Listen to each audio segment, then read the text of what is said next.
Hey, so you've been struggling to build your chest? Well, this video is for you, where I'll be sharing 4 top secrets to help you get your chest gains to another level, alright? Welcome to this channel. I'm Sharif, natural bodybuilder, and I've been doing those videos to help you guys optimize your gains at the gym, alright? Let's jump straight into it. My top 4 secrets to build a crazy looking chest, alright? Number 1 is about the exercise choices. This is something very unique to each person. The choices of the exercises that you're doing, alright? Don't just copy an exercise that you've seen Larry Wheels doing just because he's got a great chest. So now you start wanting to do these same exercises that he does. But it's all about you. What exercise do you feel best? Do you feel your dumbbell press is better than a flat bench press? If yes, well, stick to that. Do you feel that the incline dumbbells better than the bar? Do you feel better the dumbbells with the fly? Or do you feel better the machine? Ask yourself those questions, all right? What exercises you feel better, and those are the ones that you want to stick with. Those are the ones that you want to progressively overload on, all right? Those are the ones that you want to master, instead of always changing exercises or sticking with exercises that you don't feel well, that you don't feel like you're working properly on them, or maybe you're just not connecting with the muscles well, or maybe you're not able to feel comfortable, you're getting shoulder pain with the barbell bench press. Well, stick with the ones where you feel comfortable and progressively overload with them. I can't stress this enough. The exercise choice is crucial, guys. It's a very unique thing, and that's why you gotta do the work for yourself and do the internal work and ask yourself what exercises you feel better, all right? A good chest workout, in my opinion, will consist of 5 exercises. 2 of them are presses, 2 of them are flies, and 1 body weight exercise. All right, I'll give you an example. 2 of them are presses. It could either be a barbell bench press and an incline dumbbell press at the incline level that you feel the best, all right? It could be a 45-degree, a 30-degree incline. Even some people feel good, like myself, at a 15-degree incline, all right? So choose 2 presses. It could be a barbell incline and a dumbbell flat press, all right? Choose the ones that you feel good on. After that, we have 2 flies. It could be a pec deck fly.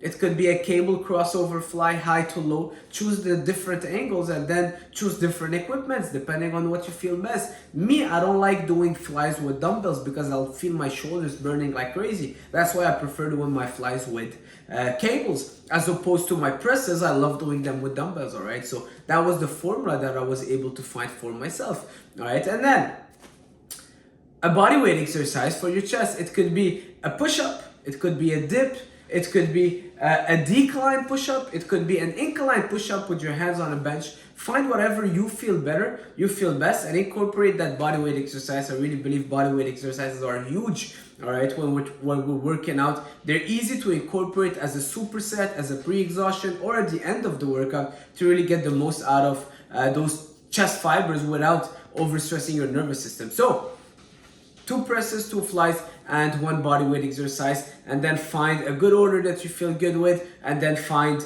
the exercises that you like. So exercise choice, super important, all right? Now, lastly, I want to say, don't follow a plan that someone else is doing. Like I said before, you're following, I don't know, Simon Panda's training plan. Well, it's not gonna work as efficient that it did for him, for you. All right, so exercise choice is crucial. Stick to what you feel better. A muscle that you don't feel can't grow. All right, you're benching, but you're just feeling your shoulders and triceps. Well, you're not gonna get the most out of it for your chest gains. Moving on. Number 2, perfection of the rep in terms of time under tension, controlled reps, and the mind-muscle connection. Those are 3 things. The time under tension.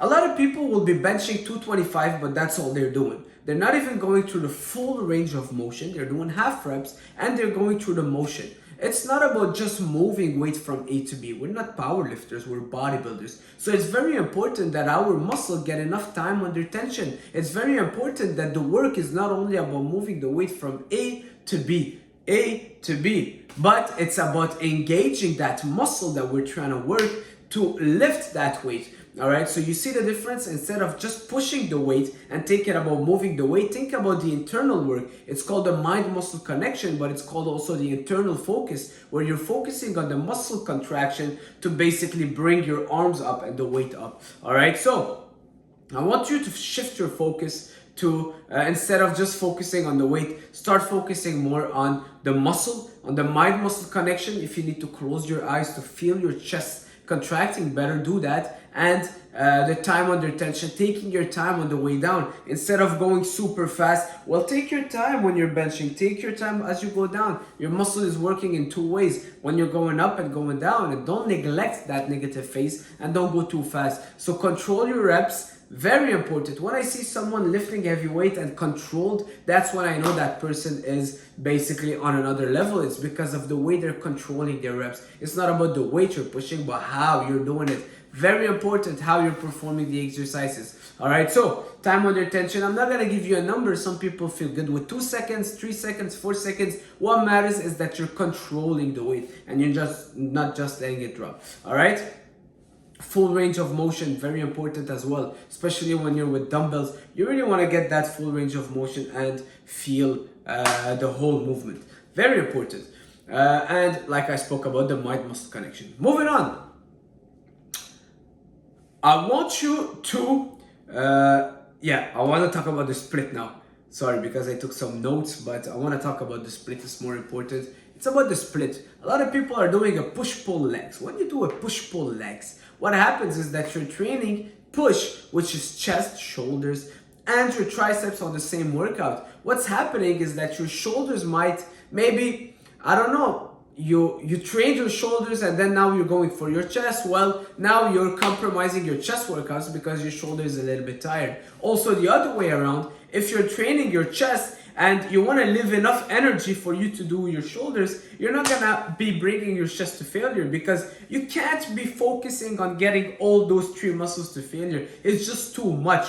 All right, it's too much. And training shoulders and chest in the same day, as well as triceps, you're overdoing it on your pushing muscles, and chances are high that you're not prioritizing one. If you're someone that's really trying to get that chest to another level and you're trying to bring it up, well, you want to give it more time, more attention, which means you got to dedicate the whole energy to your chest. Yes, you can add a bit of triceps, but having chest, shoulders, and triceps as a push split is not ideal. So change your split, maybe go for a bro split where you're doing chest and triceps, or some people can just do chest on their own. It depends on how many frequency you're doing it, but it's important that you don't do a push workout. I'm not a big fan of push-pull legs, especially if you're trying to bring up your chest. And also, I want to talk about the frequency. Hitting your chest just once a week is not enough. Not enough. You got to do it at least, well, not at least, twice every 8 days. So a lot of people will just hit it once.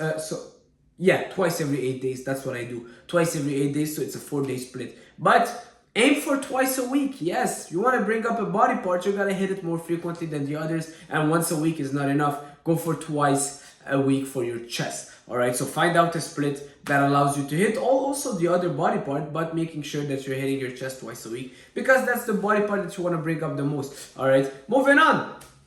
Tip number 4, stop the PRs. A lot of people are at the gym, they're trying to bring up their chest, and what they do, they go on the bench press and they start doing PRs. PRs are useless if your goal is building muscle mass. It's useless. It's gonna flatter your ego. You'll feel good next to all the boys at the gym. You did 225 or 315 or 405, all right? But what is it really doing for your chest? All right, guys, the goal is bringing our chest to failure. Then our chest recovers and grows stronger, all right? When you're doing PRs, most of the time, we're compensating with a lot of other muscles. All right, yes, you're doing a 1 rep max, yes, it looks cool, but you're not really focusing on lifting it with your chest, right? You just want to lift that weight up. So now your shoulders, your chest, your triceps, you're probably lifting all your body off the bench, and it's not doing much for your chest. And why I'm specifying on that and I'm kind of emphasizing it, because a lot of people think that this is what they need to do. They put all their energy on it. It's draining for the body. Try doing 2-3 PR sets per workout and you're drained. You barely have any more energy to do other stuff afterwards. So you're putting all your energy in something that is not giving you the results that you think it will. So that's why I'm trying to tell you, shift that focus. I didn't do a PR for years. My heaviest sets will be sets of 5, all right? And it's a very controlled way, all right? I don't do any explosive rep or PR reps or 1 rep maxes, all right? And when you do that, you start taking a lot of rest. You start shifting that workout more for a focused for a weight focused workout. You're focusing on the weight you're lifting, 225, putting more weight, throwing the hundreds around it. So now you're taking more rest and you think that this is what's gonna give you the big chest, but it's not. All right, it's actually the opposite. By doing lighter weight, more time under tension, more mind muscle connection, less rest. So resting less in between sets. So instead of taking 5 minute rest and still doing another 1 rep max, well, rest 1 minute and now do another sets of 10, 12 reps controlling the weight. And you'll feel that burn at the end. It's gonna be crazy. Squeeze your chest, you'll feel a crazy burn. You'll feel all your chest working, and that's how your chest will grow, right? So about really connecting and targeting that area instead of just lifting weight and using your whole body to lift that weight. It's not gonna do as much if your goal is building muscle mass, all right? Bodybuilding is like putting a nail in the wall. Do you focus on the hammer? Because of power lifters, you'll be focusing on the hammer and just give it strong hits with the hammer. No, you focus on the head of the nail and you give it small pulses, really calculated pulses just to get the job done. That's bodybuilding, all right? We're not trying to push the heaviest weight around. We could on certain exercises like the compound lifts for a few sets, but that's not the focus of the workout. And even when you're going heavy on the compound lifts, it's controlled. It's not just lifting the weight no matter what, all right? And that's really it, you know, making sure you have a good exercise choice, making sure that you're focusing on the time under tension, the mind muscle connection. And guys, it's an internal work. Bodybuilding, it's very unique, and it's something that you really gotta connect with those muscles, all right? Trust me, I tried it both ways, and I tried the powerlifting way where I was just lifting heavy, and I didn't see any results, good results. I was getting injured all the time, and I was just chasing weight, all right? Chasing my weight. So chasing the weight I'm pushing, I'm like, okay, last time I did 225, today I want to do 230. And it was stressing me more than anything. And I thought that this is what I needed to progressively overload. Weight is the last thing you want to progress. First of all, you progress your reps. So let's say you did 10 reps, now you do 11 or 12. Then you do more time under tension. So instead of doing super fast, take your time on the way down. Then you can do less rest in between. So let's say less rest in between your sets. And if you did all that and you still feel like it's pretty easy, then you can start adding weight. But a lot of people rush and they go right away for more weight. Okay, I did 70 pounds last time for dumbbells, now I'm doing 75 and now 80. What happens is that now you start compensating with other muscles because your chest is now ready for it, and now you start working more your shoulders and triceps and your chest stop growing. And then you're like, oh, well, I reached a plateau, all right? Guys, do it the right way. Lifting heavy has its own place. I'm not saying don't lift heavy, but don't do PRs. 1 rep maxes doesn't have its place. I'm sorry, it doesn't have its place unless you're competing for powerlifting, and you would do PRs only in competitions. Ed Cohen, one of the greatest powerlifters in the world, he said he never did 1 rep maxes in training. He used to actually train more for reps, just like bodybuilders, and he used to only do 1 rep maxes at the day of the competition. That's it for this video, guys. We're bodybuilders again. Try to focus more on, shift your focus to that. All right, and you'll see results. I know it sucks because now you'll be lifting a lot less, but it will work. Let's add another tip. And pre-exhaustion. Something that I started seeing a lot of result with. Pre-exhaustion basically mean pre-fatiguing a muscle before the big compound lift, which can look like doing a fly before your bench press. So when you go do a bench press, you're working your shoulder, chest, and triceps, but your chest is a lot bigger than the other 2 muscles. So what happens is that the other 2 will fail before your chest. So now your chest is not getting to maximum tension because your chest is not failing. You're doing, if you do your bench press first, you're able to lift a lot more. And when you can't do it anymore, it's because your shoulders and triceps failed, but your chest can take a lot more. So what is pre-exhaustion? Is basically adding a fly exercise before, or an isolation. So I would do a pec deck fly, 4 or 5 sets, high reps, first exercise, so it will pre-fatigue my chest. You see a fly, there's no shoulders or triceps involved. It pre-fatigues my chest, so now when I go on my bench, my chest is already fatigued, so now my chest will fail at the same time of my shoulders and triceps, which will get me more recruitments of my chest, get it to failure better, and engage more muscle fibers from my chest when I'm benching. All right, so it kind of turn it on, activate it, and helps you bring it to failure when you're benching with all the smaller muscle groups. So it's a good technique that I would use basically on most of my workouts. All right, I do it sometimes also for legs. Before doing my heavy squats, I would start with leg extension. So this is good for people that, let's say, don't feel their quads when they're squatting. So that's it for this video, guys. I don't want to make it too long. Hopefully it was helpful for you. Hopefully it was useful. If you find it good, leave a like, leave a comment, and subscribe. See you soon.